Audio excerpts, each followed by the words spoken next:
Hi again then guys, and welcome to another instalment of Beards and Cars, my podcast style series on the channel where we get more in depth into certain topics or discussions or countdowns. And this week I wanted to go back to kind of the roots of this series where we would discuss more than one topic in a particular video, whereas recently we've been talking about bigger, more overarching countdowns or problems or predictions. In this one I wanted to kind of cut the video into two portions, two topics which were suggested by the community, both of which I find interesting. One is more so to do with this channel, and one is to do with, as the title suggests, the main topic of this video, which is what would make the perfect car-related or automotive-related movie. And of course I've discussed car and automotive related movies before, way back in this series. I believe the video was called Why Do Car Movies Suck? Or something like that, because generally speaking you've got to be honest and say they really do. I mean, as much as I love cars, the vast majority of car based films are trash. It's as simple as that. You've got stuff like Fast and Furious, obviously, which, let's be honest, it can be fun, but it's completely unrealistic, absolutely ridiculous. It's not even about the cars anymore, so to call it a car movie, vaguely, yes, but not really at the same time. The cars do things that they can't do, the people do things that you can't physically do. I find them fun. Fast 8 I found ridiculously fun, but I don't love the franchise, and I know a lot of people do, especially the earlier ones, the Paul Walker stuff and all that. For me, it never really hit in that way. Too Fast, Too Furious, I always used to like purely because of the pink slip race between the Evos, or the Evo and the Eclipse versus the two muscle cars. I think it was a Camaro and a GTO or something like that. But apart from that race, pretty trashy film as far as I'm concerned. You got the Triple X movies, of course Vin Diesel carrying over, lots of vehicle related stuff. Also, not that great. A lot of stupid fun, but not exactly a good movie. Then you've got stuff which is just absolutely insane, like Torque, for instance, which is the only movie that I'm aware of to feature my favourite vehicle, the Y2K. But even that, it's absolutely ridiculous. If you look up on YouTube, Torque motorcycle race, or something like that, he's riding a Y2K turbine superbike and he's chasing some villain or something. I own the movie, but I've never watched the whole thing because you don't need to. You can tell from this scene alone. He's chasing this villain who's also on a bike, and he's riding like a Harley with NOS, and somehow this Harley is staying ahead of a Y2K. The graphics are the most insane thing you've ever seen. It's just a blur. It actually is so blurry that it makes Fast and Furious look realistic. It's absolutely ridiculous. You've got to see that one to believe it. It's pretty insane. And then you've got a variety of others which tend to get forgotten, but you've got some which manage to rise above the rest and be genuinely great movies. And some of them I've talked about before. I personally think that Duel, although not strictly speaking a car-centric movie, it's more a situation-centric movie, which for those who haven't seen it basically is one long car chase between a big rig chasing a guy in a car. It's from the 70s, I believe, and it's Spielberg's first movie. So, kind of important, given how many great films he made, and you could tell that he was going to be a great filmmaker because it's such a simple concept, but it's a really good film. It's got that gritty, old-school vibe, a great-looking truck with I think it's a railway sleeper attached to the front of it, which is a great visual to have, and it's kind of a horror movie. In effect, a thriller at the very least, and it's great. I'm a huge horror fan, huge car fan, a perfect melding of the two. You've got Christine, also in the horror genre. I watched that probably for the first time, I believe it was in the last year or so. I actually quite liked Christine. There's some great special effects with the damage of the car. That's worth checking out. And I would say probably the pinnacle of racing or car-related movies that I've seen would have to be Rush, because is it James Hunt, I believe, versus Niki Lauda battle is a fascinating one, how opposing they are. They've got great actors in there as well. The car action is fantastic, and it's really well made. The production value is excellent, which is usually not something you can say about a car movie either. And of course there are plenty of others. You've got the classics like Le Mans with Steve McQueen. I hate to say it, but I still haven't seen Le Mans. I've tried to pick it up, but The DVDs and Blu-rays are very expensive, and I don't really want to shell out a huge amount of cash if I can get it a bit cheaper. But I do hope to see that, for obvious reasons. But the topic, in its broad sense, is what would be the perfect car movie. And of course, by definition, this is down to personal preference. So some people might already think that Fast and Furious is a perfect car series. And I can understand why you'd say that. There's lots of camaraderie, there's lots of comedy, there's great characters in there, over the top, everything. But I think for me, the thing that I've realised after watching a number of car movies, apart from the fact that I generally don't like them, Need for Speed, for instance, was pretty trash, and it's not so much about the cars involved or even the reality of the physics. You could make a car movie that's unrealistic that's still good, as long as it fits in with the vibe, which again is why some people do like Fast and Furious, and why I will say, yes, it is fun. But I think for me, the thing that I've realised after watching all of these car movies is that the ones that I enjoy the most are the ones which, technically speaking, are less about the cars and more about the characters. Rush, for instance, is not about the cars. Or Duel, it involves vehicles all the way through, but it's not about the vehicles. It's about the car's driver and the truck driver. So the true greatest stories, and we've got some coming out before too long. I believe they're making a movie about Enzo Ferrari. I believe someone's also making a movie about Ford versus Ferrari at Le Mans, or something like that. I don't recall who the director of that one's going to be, but I think it was a big name, if I recall correctly, so I'm looking forward to that one. But it's more about these human battles, or human stories, rather than the car itself. And that's something which most car fans don't like to hear, because in the realm of cars, every car can stand on its own merit. But the thing is, movies are different. Movies have to appeal to more than just petrol heads, and even for those of us who are petrol heads, me for instance loving the turbine superbike, I still couldn't be bothered to watch Torque because it looks so ridiculous. So having a cool vehicle in a movie isn't enough. There are plenty of movies that have amazing cars pop up. Something like The Island, for instance, with what's his name? Played Obi-Wan Kenobi. I can't recall his name at the moment, but him and Scarlett Johansson. There's a Cadillac Cian in that movie. Awesome car to show up.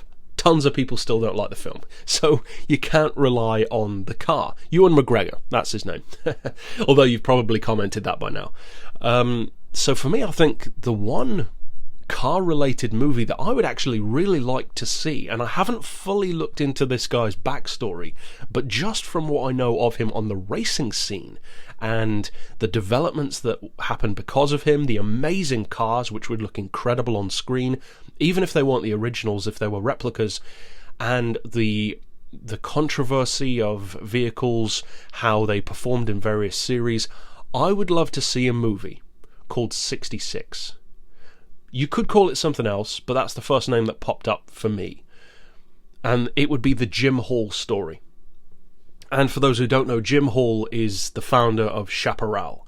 And it would be a white DVD or Blu-ray cover with 66 in the old school lettering as the title. And maybe like the picture on the box would be two fans or something like that, or maybe the silhouette of the 2F perhaps with that crazy huge rear wing, because he did so much for the racing world, and Chaparral in general did so much for the racing world. They basically introduced the racing world to the concept of downforce, because before that, for decades, people had been looking into, of course, the advantages of aerodynamic efficiency, but not necessarily downforce. If you look, for instance, at stuff like the Audi Streamliners and the Silver Arrows from Mercedes and Auto Union, they're very aerodynamic, that's for sure. They're incredibly quick, but they've got virtually no downforce, which is why they were so dangerous, amongst other things. You know, the bicycle tyres or thereabouts didn't help either, but they already had a pretty good handle on what made an aerodynamic car. Even as far back as like the 1920s, you would have aero-bodied vehicles racing. But Chaparral introduced the world to something new, downforce. And then all of their different cars had these little innovations. I can't recall which model it was. I think it might have been the 2F, but it might have been an earlier one, where the wing itself was actually attached to the suspension of the car rather than the body. So it had active aero in like the 60s, which was crazy at the time, and it was banned because of it. That method was banned. And then, of course, you've got the most famous one of all, the 2J. I mean, you could make a whole portion of the film about the 2J in Can-Am, constantly almost winning, but always breaking down. In one of the races, at least one of the races, the fan system broke entirely and the car almost went off the track. You could make amazing looking racing. I mean, just think about all the other cars on the grid in the crazy Can-Am era. You could make amazing looking racing, just like Rush had, but instead of with Grand Prix cars, you could have it with these awesome, crazy looking Can-Am vehicles and stuff like the 2D in the more GT style events and endurance races. I believe that you could make a pretty amazing Jim Hall story, and the Chaparral story, in effect. And I'd love to see that. I mean, there are probably other stories that would be cool as well. But to me, that's the one that springs to mind because it's just got so many advantages. It's based around a guy and around a company, which of course works better than just basing it around a car.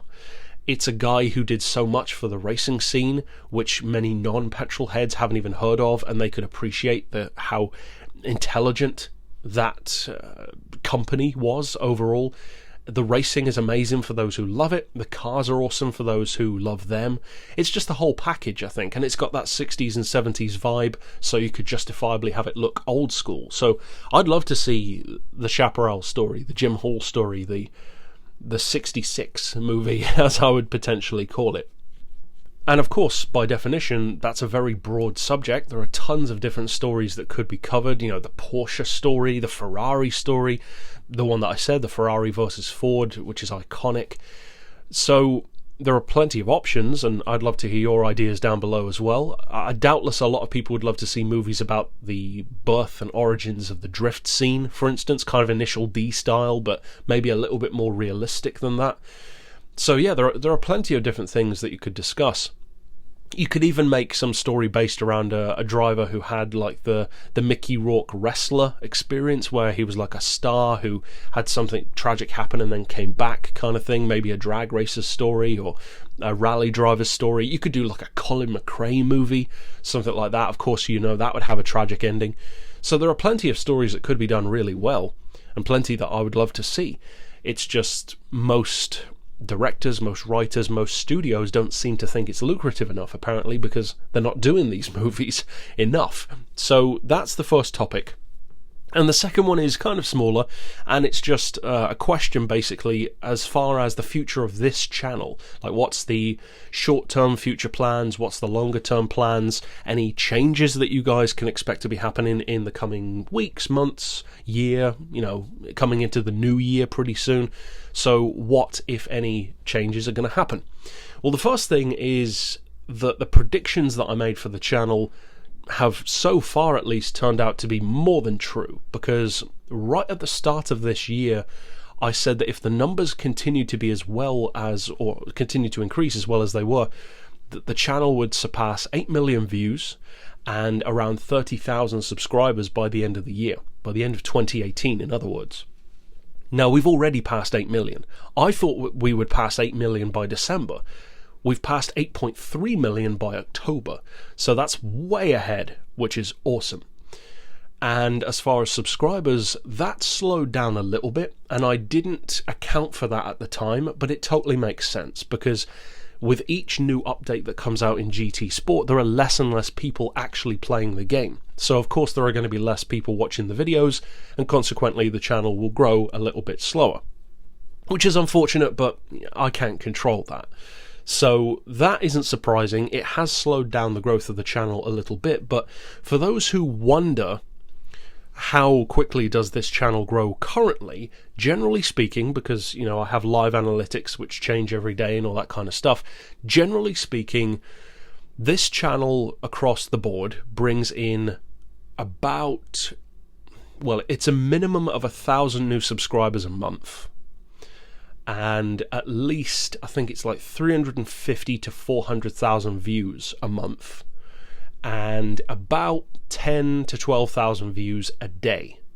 So it varies, of course, but that's pretty much the baseline. 10,000 views a day, 350,000 a month, or 300,000 a month or so. and about 1,000 subscribers. It's generally more like 12 or 1,300 subscribers, sometimes more. So that was why I predicted that the channel would get as big as it was. Of course, the views accelerated ahead of that, which is awesome.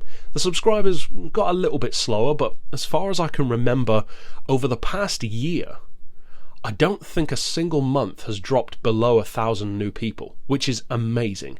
Now, unfortunately, that doesn't equate into new views, but I expected that, because one of the things that I've said before about this channel is that I've always tried to be as expansive as possible and continue to grow in that sense as far as how many games I cover. And that was a very deliberate choice, because as great as it can be to tailor to one audience, I'm, for instance, predominantly known for Gran Turismo, and that's the way it's going to stay, but I wanted to also branch out to all of these other games that I love, and maybe even some games that I don't love, but other people do, like the Project Cars and the AC. So I always have plans to add new games, especially PS2 games. You know the reason why I'm not doing them. I've said it a number of times. I've still got to have the time to get around to trying to find some way to emulate or record the PS2 without those horrible black bars. Problem is, of course, PS2 played games in 4:3, YouTube plays videos in 16:9, so to get the right aspect ratio without chopping off the image or stretching it in an ugly way is kind of difficult, but I'm going to try and do that. It's just a case of getting around to it, basically. But tons of games that I want to do: Tourist Trophy, Enthusia, GTR games, Total Immersion Racing, various rally games, Project Cars 1 and 2, potentially The Crew, I'm not sure, it depends on the content, various others that I want to get into doing. So when you add that on top of all the ones that we're already doing, we're going to be covering the majority of the best known racing games of the modern age, basically. We've already covered Forza 1, 2, 3, 4, 5, I'm not sure if we've covered 5, there's not much unique content in that game, 6 and 7, Horizon 1, 2, 3, now 4 as well, Gran Turismo, I haven't done anything for Gran Turismo 1 yet, but I do own it and I do plan to, Gran Turismo 2, 3, 4, 5, the prologue now, thanks to, I'm blanking on your name, mate. Nathan Howe, who covered that in his Patreon video. We are covering GT Sport, of course, Test Drive Unlimited 1 and 2, Project Gotham 3 and 4 at the moment, but also 1 and 2. I recently found that I can play the originals on my 360, which I was over the moon about. It's the simple things that make me happy, so when I found that out, I was really, really happy. So Project Gotham 1 and 2 are also coming to the channel. We've already covered Ducati World in part. I plan to do more. Ride 2, Ride 3. So we cover so many different games already, and that's not even all of them. There are tons of others too. So the plans basically for the channel as far as it panning out is, I'm not sure if we'll hit 30,000 by the end of the year. I mean, the time of releasing this video, we're, I believe, just under 28,500. So we've still got the rest of October, so like basically half of October, let's say November and December, so 2.5 months with a minimum of 1,000 subscribers a month. I mean, that's about 2,500 more people potentially before the end of the year. So 2,500 plus the 28,500, we could comfortably pass 30,000. But whether or not we will is another thing. Of course, we'll have to wait and see. It would be very cool if we could hit 30,000 by the end of the year, because of course I do a new giveaway every 5,000. As far as the plans though, I have some smaller plans. One of the things that I'm planning to do, for instance, which some of you might miss, even I myself will miss it, but I'm doing it for a twofold reason. One is to make it more efficient, and two is to reduce the risk of copyright strikes. And that is, as of the new year, and I've actually started to implement this already, but as of the new year, 2019 especially, I will no longer be doing outro cards on any of my videos. You know, when you get to the end of the video, you've got like that 20-second HSG banner, which says like subscribe for more, shows some thumbnails of playlists that you can click on, and plays some like classic Gran Turismo music, usually. I'm not going to be doing that anymore. And that's, I know, disappointing, because I love those older tunes as much as anyone. But the reason why I'm moving away from it, as I said, is because for one thing, they could get copy striked. And let's be honest, if they decided to copy strike those, that's like 1,000 of my videos that could immediately be striked. So I'm not exactly looking for that to happen. I've already had companies try to do that to me, and the copyright system on YouTube is a joke at best.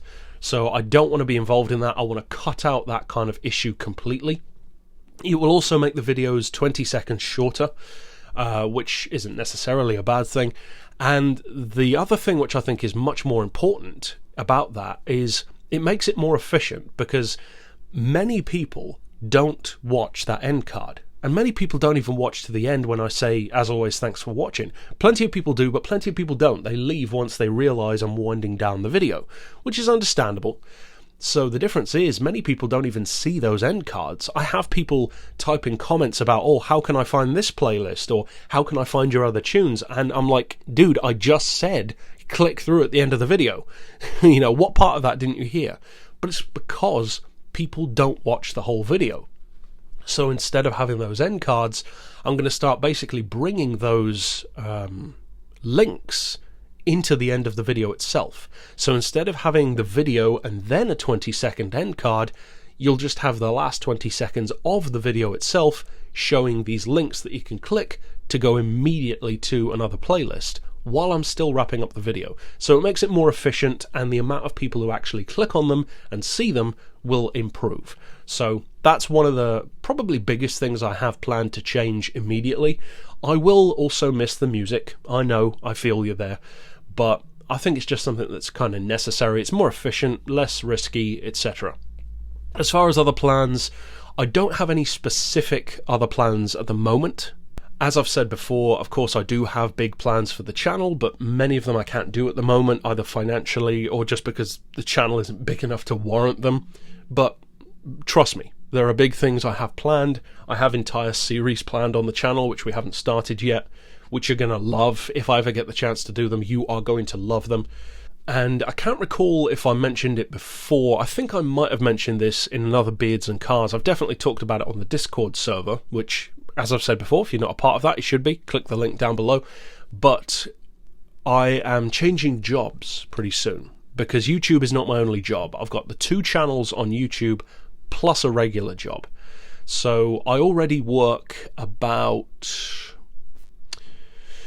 well, probably 46 to 50 hours a week at the moment between my job and YouTube, and pretty soon I am moving into a full-time position and YouTube. So I put out 15 videos a week, and they take, you know, an hour at least to do each one. So that's immediately 28 hours a week, which is more than a part-time job. Plus the new job is full-time. In fact, it's going to be more than full-time. So my average week is going to be about 46 to 48 hours plus the 28 hours on YouTube. So it's going to be quite a bit, close to sometimes even about 70 hours a week, if not more, that I'll be working. So that's going to obviously present a brand new challenge for me as far as actually still putting out content. And I think one of the beneficial things in probably over 6 months ago now is I started putting out less videos, because I was starting to put out like 3 videos a day. Sometimes I was putting out 4 or 5 a day, and that's very cool, of course. As a consumer, I'm sure you loved having that many videos, but it's just not viable. This is a one-man show after all. And I've always tried to run this channel as professionally as possible, putting out a ton of content. You know, I put out more content than channels with 1 million subscribers, and I do it without any editors or any team helping at all. So I've always prided myself on that, combined with the fact that, as I said last week, it's an old school YouTube channel. I don't do all the, you know, popping merch up in the videos and all that kind of stuff. I have merch, you can click through and get it, but I leave it to people to try and decide for themselves. So as far as that stuff goes, I'm going to try and keep doing the 2 videos a day. Some days we do more anyways, but the shifts that I'm going to be working are days and nights with long shifts. They're like 12 hours. So it's going to be an interesting challenge to work around. Thankfully, because of the nature of the work, it's working in security, it's going to be like a shift pattern of having more days off from work than I currently have. So I'm going to be working more hours but less days, which is an interesting dichotomy, if you will. So what I'm going to do is I'm going to try and make full use of at least a couple of my days off every week, which could be weekends, could be weekdays, to really produce a ton of videos in that day and then schedule the videos to release on the days that I can't make videos. So, as I said, it's going to be a challenge, but it's one that I think I can overcome for sure. And ultimately, obviously, the goal is for the channel to become big enough so that I don't need a job. So that I can, well, don't need a job, this is a job, but don't need another job.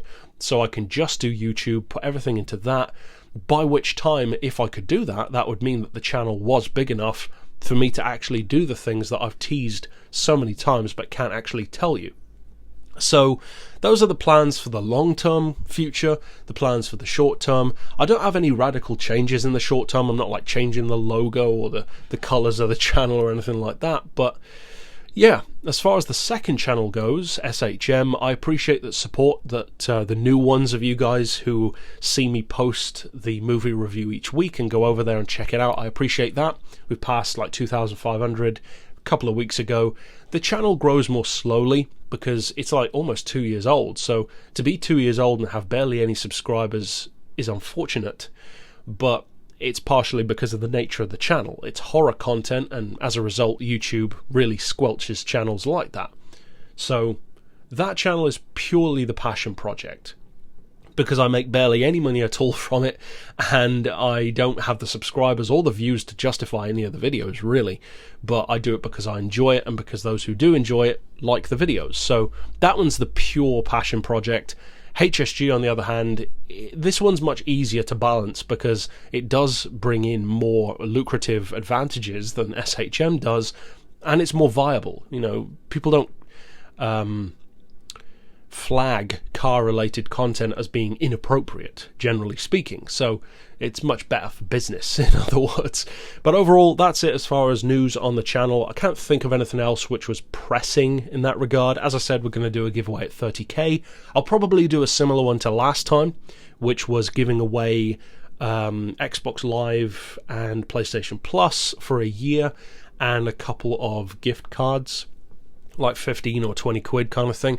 Last time I didn't realise, but a couple of you guys who won those cards actually couldn't use them because I thought they were region free. I said, of course, that the gift cards weren't, but I thought that the year of subscription was region free, and it wasn't. It was locked to the UK, at least one of them, which was annoying. So in future I'm going to have to make sure that I go online, like on Amazon, and buy region-free versions, which apparently you can get. So hopefully it will turn out better this time. So that's it for news, I guess.